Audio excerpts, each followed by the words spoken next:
Hi and welcome back. Now the final task we need to do is to save this image out.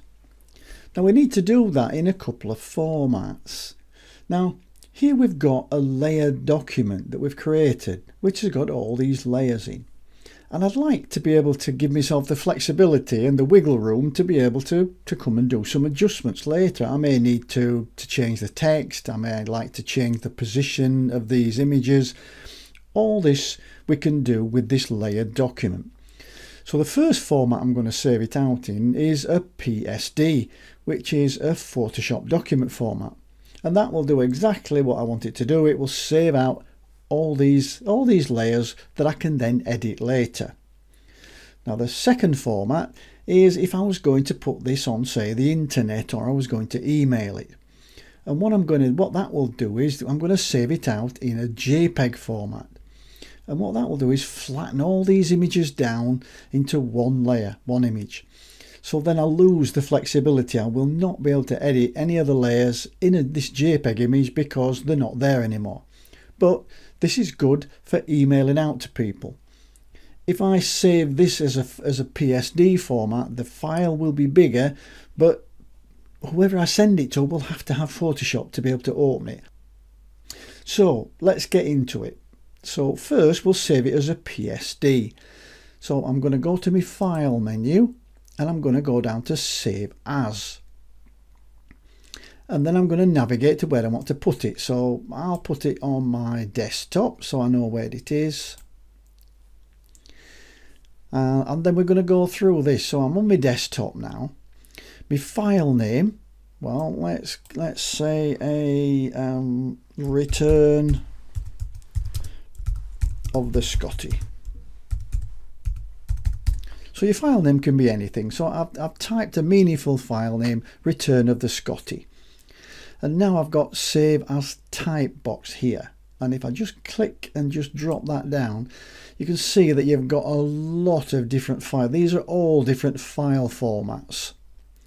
There's two of them that we're going to be using for this. And the first one is Photoshop. So I'm going to save it out as a PSD format.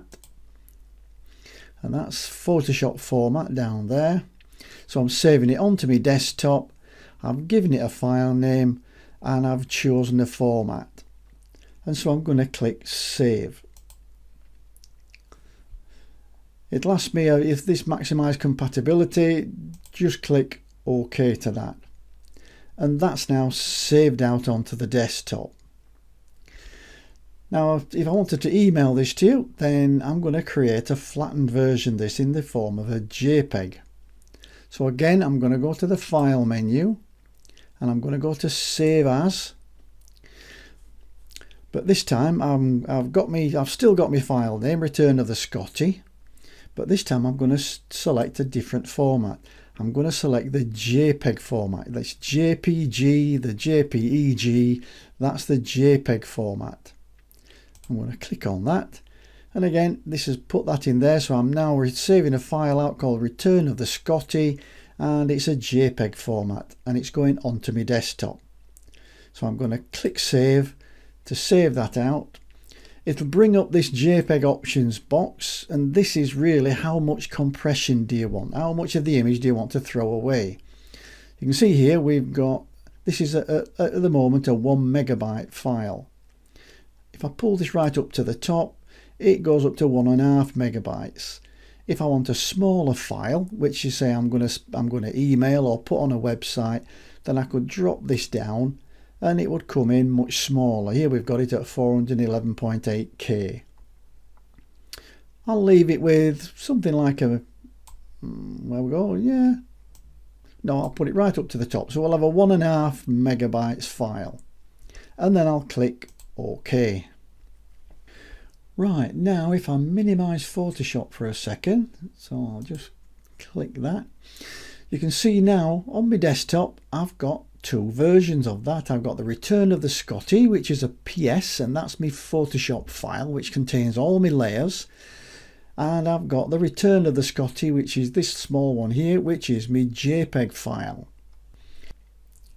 Well done if you've followed along and got to this point of creating a montage using multiple images and some text and some styles. Well, that's it. I do hope you enjoyed it. If you did, give me a thumbs up or leave a comment under the video for me. And don't forget to click that subscribe button and help me to grow my Photoshop learning community. I'll see you in the very next video. Bye for now.